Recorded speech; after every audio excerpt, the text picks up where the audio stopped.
ایک گاؤں کی زندگی۔ ایک چھوٹے سے مسلم گاؤں میں حسن نام کا ایک نوجوان رہتا تھا۔ اس کے پتا کے انتقال کے بعد گھر بہت غریب ہو گیا۔ ماں، دو بہنیں اور ایک چھوٹا بھائی اس کے ساتھ تھے۔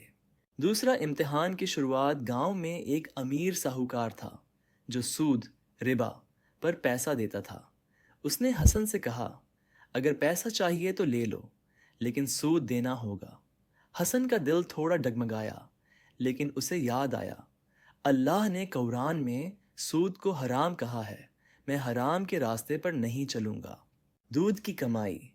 اگلے دن اس نے اپنے پاس کی ایک گائے کو یاد کیا، یہی مجھے حلال روزی دے گا۔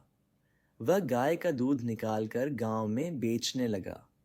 پہلے دن تھوڑی ہی کمائی ہوئی، لیکن دل کو سکون ملا۔ یہ حلال محنت ہے۔ محنت اور علم۔ حسن صبح دودھ بیچتا اور شام کو مدرسے میں پڑھتا۔ کچھ سالوں میں وہ دینی علم اور قرآن حدیث کا اچھا عالم بن گیا۔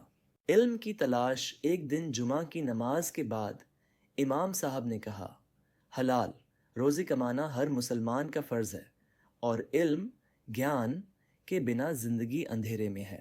یہ باتیں حسن کے دل میں گہری اتر گئیں۔ اس نے طے کیا، میں حلال روزی کے ساتھ ساتھ علم بھی حاصل کروں گا۔ محنت اور علم۔ حسن صبح دودھ بیچتا اور شام کو مدرسے میں پڑھتا۔ کچھ سالوں میں وہ دینی علم اور قرآن حدیث کا اچھا عالم بن گیا۔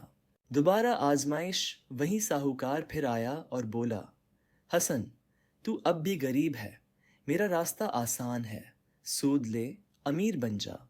حسن نے ہمت سے جواب دیا، نہیں، حرام سے ملا مال برباد کر دیتا ہے، حلال کی چھوٹی کمائی ہی اصلی برکت ہے۔ آخری منظر۔ ایک دن کسی نے اس سے پوچھا، حسن، تیری زندگی کا راز کیا ہے؟ حسن مسکرا کر بولا، سود، ربا، حرام ہے۔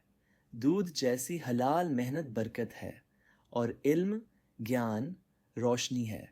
جو ان تینوں پر چلے گا، جنت اسی کی ہے۔